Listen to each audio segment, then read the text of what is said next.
Welcome to Spinning Back Clique, where each week here at MMA Junkie, we take a spin through the biggest stories in MMA.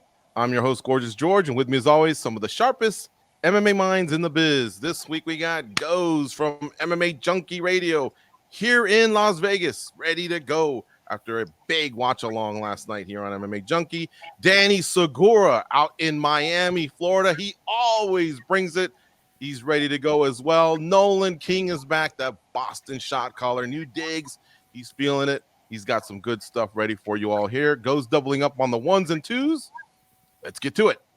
Guys, topic number one. Joe Rogan called Leon Edwards' finish of Kamaru Usman, quote, the greatest head kick knockout in the history of the sport, end quote. Taking into account, guys, the stakes and the fact that Edwards was headed for a defeat, was it the greatest come-from-behind win in MMA history? 4 minutes are on the clock. Goes, you're leading off. Well, it was the most shocking, that's for sure. Okay, look, I was at the Miesha Tate one, that comeback on Holly Holm. That was incredible, considering what the stakes were in that fight. You just that image of Lorenzo Fertitta knowing that the rematch with Ronda Rousey is now gone. Miesha put a stop to that. But the difference here, it's a little different because I feel like Miesha Tate had this sense of urgency the whole time. You could tell she knew she was down and she was trying things to get that win. In this fight, I feel like a lot of us felt like Leon Edwards was just broken. He had no path anywhere. He was done. All right. He went through a stretch before that kick where I think it was like 45 seconds or something. All he threw was a leg kick. Being down in this fight, it just wasn't going to do it. So for him to come back, shock everybody with that kick like that, I think that's pretty nasty, man. It's a guy that's beaten him before in the past. It's a guy that we were talking about being possibly the greatest welterweight of all time, right? Some people already had him surpassing GSP. So this dude did a lot in this fight, man, to really just shock the world. Kamaru Usman was just on his way to that victory with almost like one of them races, right, where Verstappen's just ahead by like 40 seconds. There was just no sunshine at the end of the tunnel. And I think we all just jumped out of our seats. So I'm going to say yeah. Nice. Verstappen, a nice Formula One Grand Prix pool Goes. And you know what, guys? Dean Thomas even said he felt like he was broken because Edwards wasn't even looking at his coach. So he was saying the same stuff. How about you, Danny Segura? Yeah, this was a tough one. I feel like there's been more dramatic comebacks. Like we can't forget about, Lesnar Carwin, right? Or even Pat Barichek Congo. That video is still floating around the internet every now and then. But I think given the fact that nobody had beaten Usman in the UFC, and I was actually present for Usman's first loss, which was when he was like 1-0 or 2-0 at the time. It was here in South Florida. There's no video of that, but I have it in my mind. He didn't get knocked out. I mean, he just got kind of out grappled a little bit, got his back taken for the entire fight pretty much. So it's like you add the fact that he not only beat Usman, but he knocked him out, and it was a pretty lopsided fight that he was losing pretty clearly. I think it might be, and it might not be the most dramatic, but I do think weight-wise, what it means for the sport, what he achieved in one of the toughest divisions, I think it might be.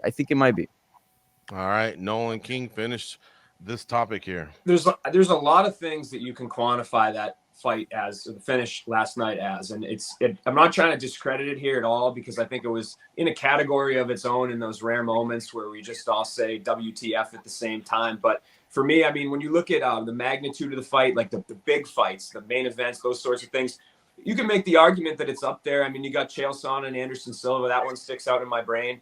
And then in terms of just greatest comebacks ever, like regardless of their magnitude, I mean, we just coming off the heels of Matt Schnell, so it's kind of hard for me to pick this one. But I kind of look at it in a similar light. Obviously, again, bigger magnitude to Jairzinho Rozenstruik versus Alistair Overeem a few years ago. There was a big debate on our staff about was it a comeback or not? You know what I mean? Could you call it a comeback because he never really took much damage and it was kind of Overeem was just one step ahead of him and then he wins. But to me, I can't necessarily say it's the greatest comeback ever, but I say that it's in that unique MMA moment category that I don't think people that don't watch the sport would ever experience elsewhere. I think it was just jaw-droppingly crazy. I think we were all in agreement that was one of the wildest things that we've seen, which is when you can say that about this crazy sport, then you've done something right. So hats off to Leon Edwards. We can give him a ton of accolades for that fight, but I don't think the craziest comeback ever could be that one.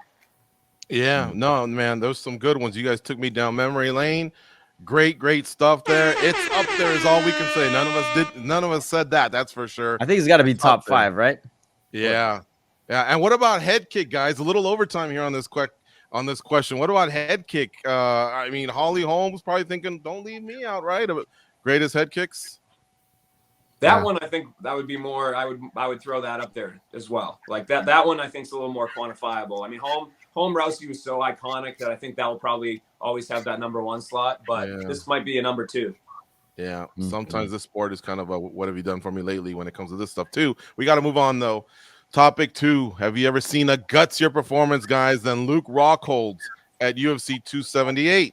If this was it and his career is over, is he headed to the Hall of Fame?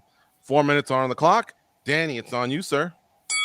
Yeah, first of all, congrats to Luke Rockhold on a great career. I know he retired on a defeat. That's usually the case with most of the fighters that retired. But all in all, I thought it was a pretty good way to leave the sport considering what the alternatives were, right? Like this was a guy that entered this fight at UFC 278 without having competed in the last 3 years. And then his previous 2 performances were pretty ugly knockouts.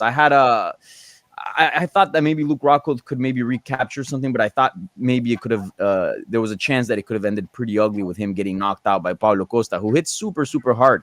So keeping in mind all those factors, I think a decision where it won fight of the night, where he had and he had some good moments and shined.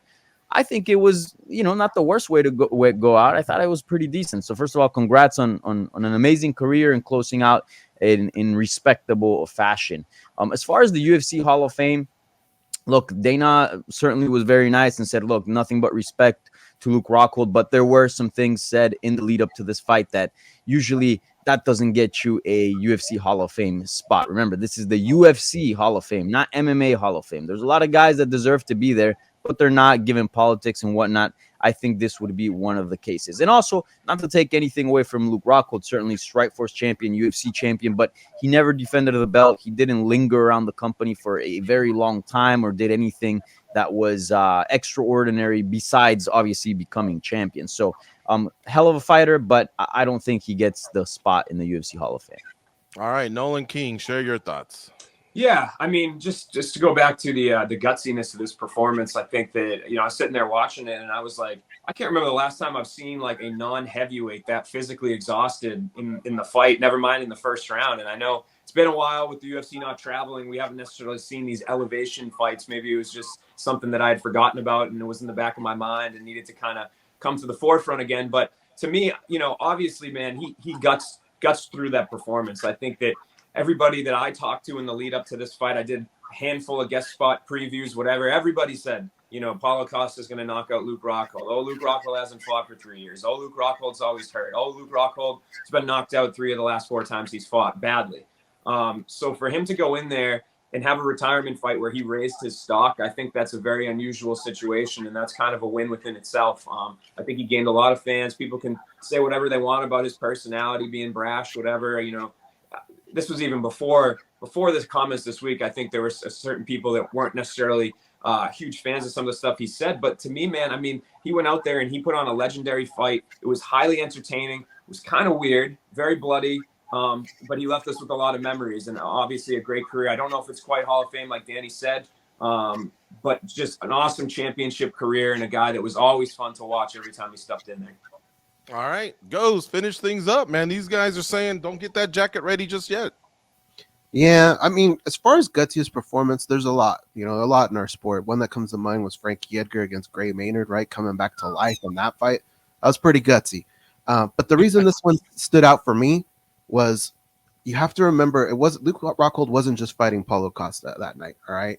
Everything in the lead up, all the things he said were things that fighters say all the time off the record. He stood up for a lot of people, and to go out there and give a poor performance, I think that's an immense pressure that was probably on his shoulders, and him coming out there exhausted after round 1, blood pouring from his nose, blood going down his throat.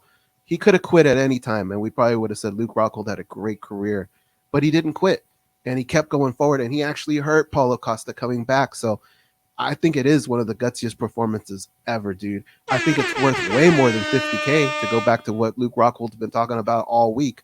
As far as Hall of Fame, politics will probably keep him out. Maybe the fight, but then again, it was 30-27. But it was super entertaining, and props to Luke Rockhold on a great career.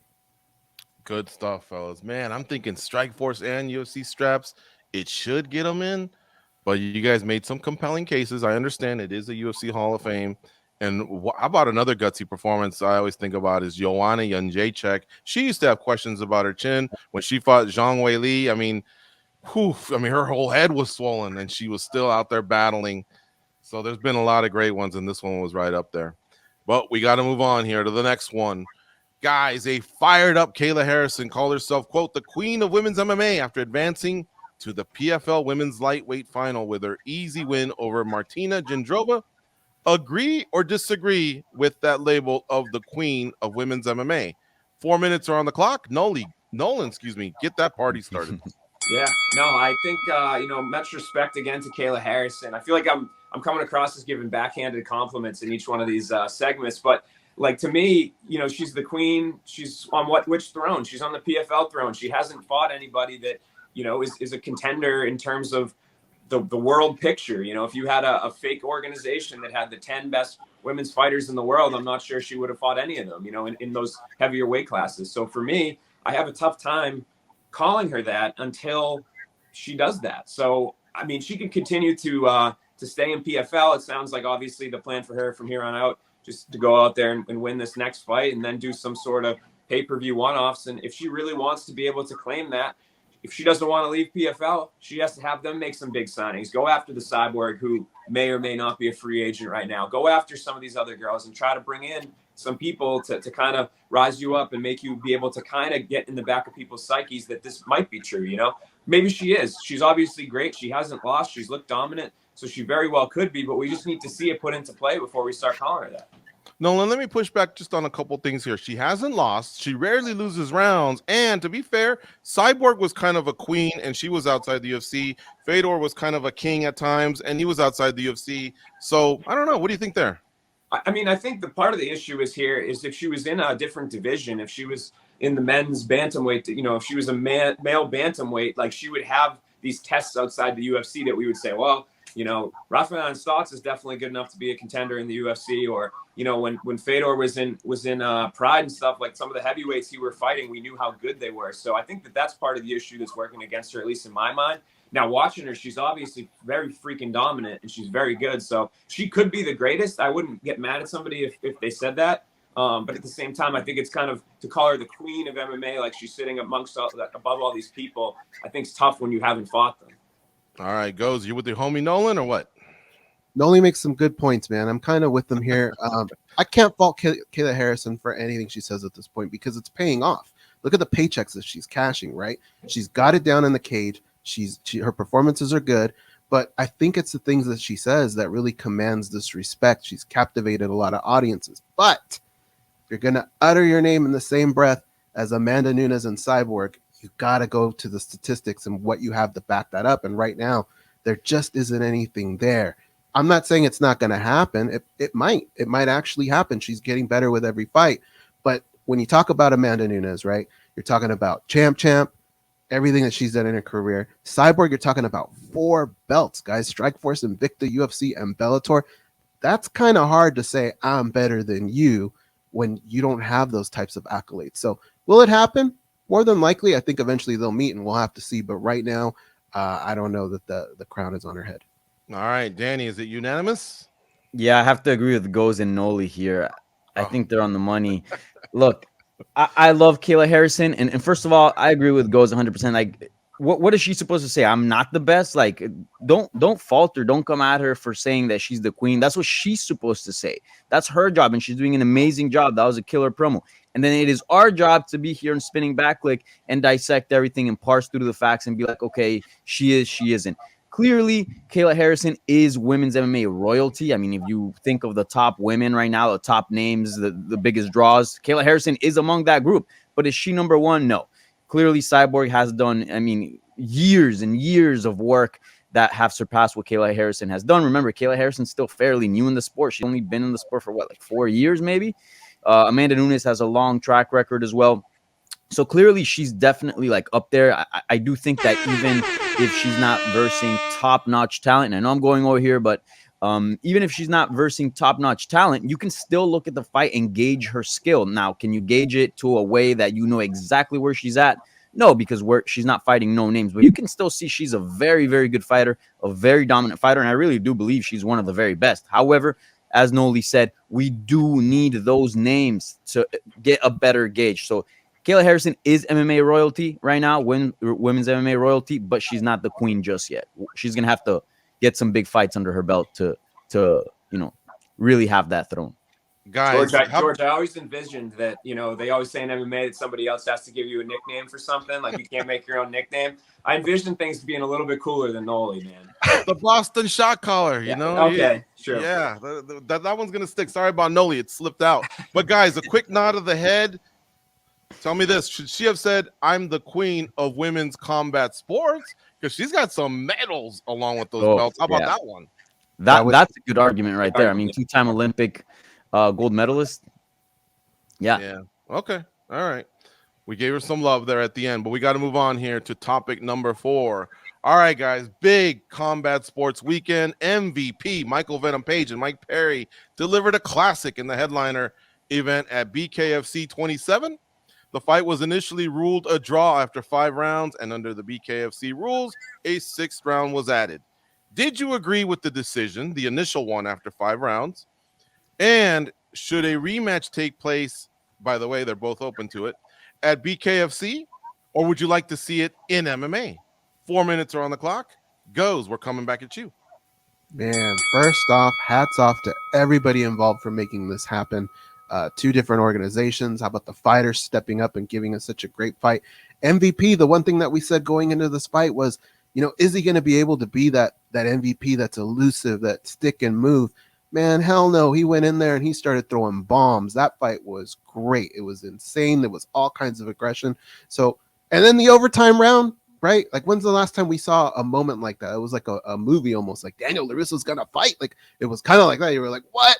So 6th round, they come out, they completely deliver. Props to Mike Perry. The first time going in, I watched it. I thought MVP did enough. Going back and watching it a second time last night with you, George, I kind of felt like I could see where the Mike Perry argument is. But look, MVP, he did a big sacrifice going over to this sport. Bellator kind of took a risk too. I think it's only fair for Mike Perry to go over there and have an MMA fight in Bellator. I think that would be fun.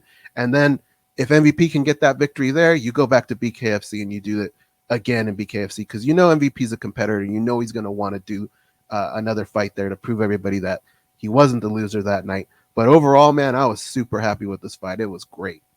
All right, next up is Danny Segura. So I had my hands full covering PFL as well as doing the preview show with Farah for UFC 278. So I didn't have the chance to watch the entire fight. I watched some highlights here and there, obviously the photos, everybody's reaction, but I didn't get to actually watch the entire contest. So I'm going to tag you in, George. What did you think of the fight? And what was the rightful winner? Did we see the rightful winner in the end? I got you, man. Call us the tag team Latino Heat. We're back. I got you, Danny Segura. I did watch it. And you know what? It was a great fight. Now, I will say this carefully.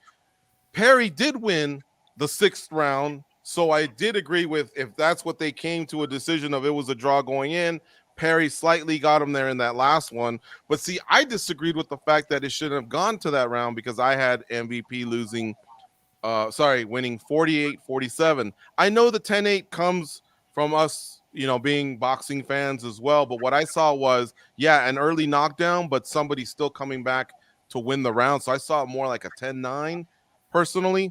So I basically had MVP winning the fight 3-2 because he made up ground in that first round and eliminated the 10-8 possibility. Either way, great fight. And I really loved watching MVP go in there, with his stance, man, his sideways karate style stance. He was so quick. He came to fight. So did Mike Perry. I mean, I absolutely loved this fight just as much as these other ones we've been talking about from the sport of mixed martial arts. How about you, Nolan King? What did you think? Yeah, this is just the perfect booking. This is what BKFC should be doing. They should have these outside the box fights that aren't totally washed up fighters. Like this one captured everyone's attention. I think they made the pay-per-view really affordable. It was like $5 or whatever to buy. Like we've always wondered what would happen if somebody did that sort of a model. And then the fight was great. I think it was a great fight. I did score it. I think that it was an appropriate decision. I thought that I liked the overtime round. I think scoring wise, it made sense at the time. And I was ultimately Mike Perry won. But for me, just taking a step back, I mean, that's what BKFC should be doing. We don't need to see people that are 50 or whatever fighting. Find these outside the box things. And put on a show. I think hats off to everybody involved. It seems like everyone got paid. Bellator let MVP do his thing, and Mike Perry got his spotlighted fight. He was number 3 on Twitter. So home run, I would have to say, in terms of the bare knuckle scene and what we've seen recently. Well, I guess Nolan even the score there for me calling him Noli. I'm over 50. I guess he wouldn't want to see me. What if they offer me $1 million? I got to turn it down or what? Let's No, go for it. Still get down. Legends division. Let's go. Yeah, man, I'd get flattened in 10 seconds. All right, last up here, topic number 5. Aside from the fighters, guys, that actually competed this weekend, and I know you guys are working on 0 sleep. So one more time, aside from the fighters that actually competed this weekend, who were the biggest winners and who were the biggest losers? This can be a person, a place, an organization, etc. 4 minutes are on the clock. Danny Segura, take it away. Ooh, I love this question because often we look at mixed martial arts as results. Obviously, Leon Edwards, huge win, right? But we don't really analyze what that win can mean for other people or other things or entities around them. So I think this question is very, very good. I love it. I think one of the biggest winners here has to be Chito Vera. Going into these series of top 5 fights at bantamweight with obviously Chito Vera and Dominic Cruz, Merab Dvalishvili and Jose Aldo, and now we're gonna get in October, I believe. We're gonna get Sean O'Malley versus Peter Yan. I believe the next title contender is gonna come out of those 3 fights. So right now, Chito Vera, fantastic performance, defeated Dominic Cruz.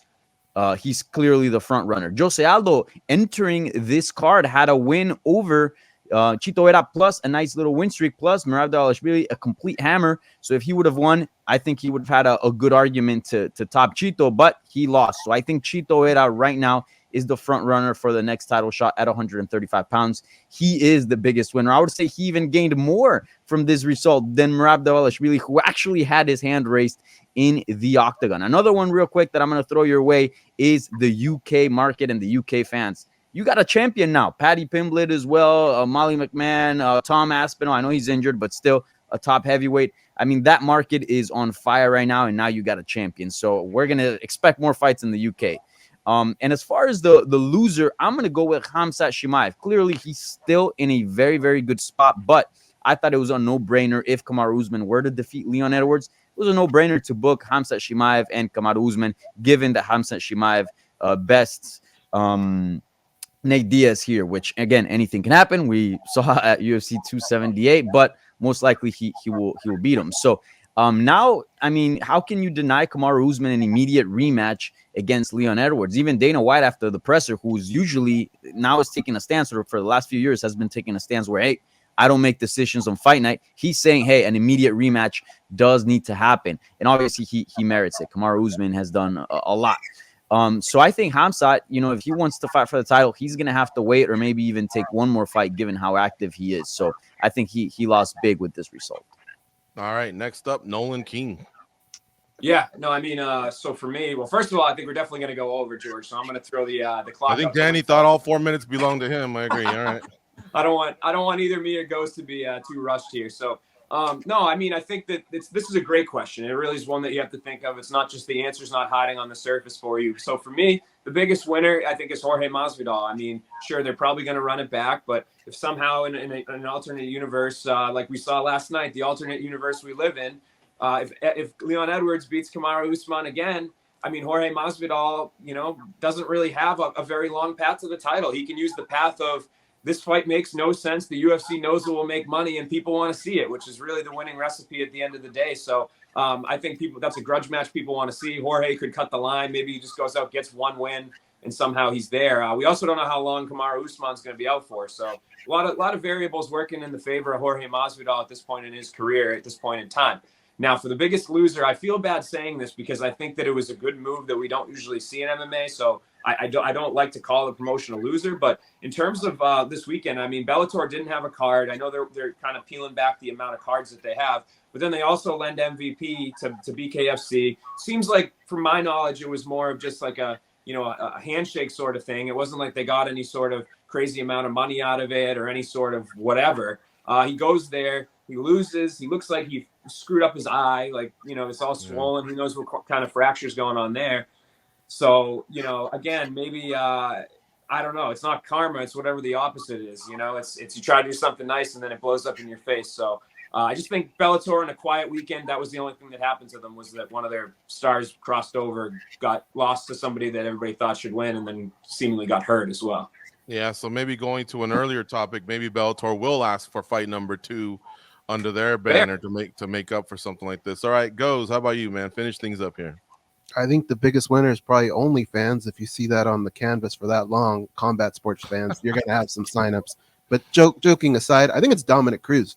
Dominic Cruz was in a position where we all felt like if he's not going to contend for a title, this just might be it for him. But now he got new life, right? Merab getting that win over Jose Aldo. 2 WEC legends. That fight makes sense to me, man. Let's do it in Brazil. Let's have some fun with that.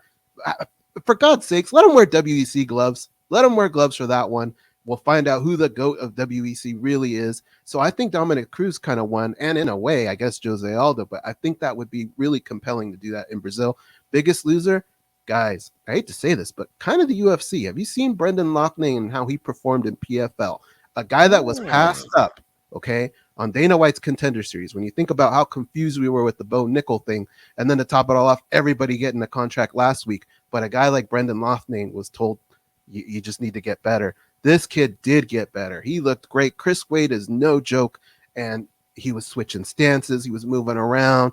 He took a little bit of damage, but you know what, man? This kid is closer to $1 million after sleeping on people's couches for the last 2 years because of the pandemic. I think the UFC lost out on that kid. Yeah, wow, I forgot about that. Nice pull. They didn't think he was ready, and now he's a finalist for the PFL. Yeah, and then after, on the heels of what happened with Bo Nickel a few weeks ago, that still baffles me. He's not ready, but Daniel Wolf is ready, and they both have, I think, pretty much identical records. Anyway, yeah. All right. Go back and look at the clock and the timer as biggest loser for this too.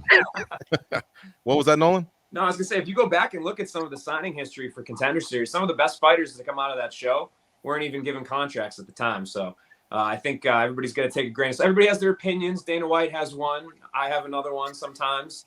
But Kevin Holland. Kevin Holland comes to mind. Yeah. Kevin Holland, Daniel Rodriguez, Dan Ige, like some of these more complete fighters that we see now. Yeah, and look, I don't like to kick someone when they're down, but Harry Hunsaker, he lost on Contender Series, and yet he got awarded a spot on a pay-per-view, I mean, and Tyson Pedro kind of sent him packing. So, Dana White kind of said it in some regard. We don't make many mistakes, but we do make some. And so we're here to mind our business. Our business is covering the sport. He blew it on Bo Nickel. And I think we've given plenty of examples, of why he did that.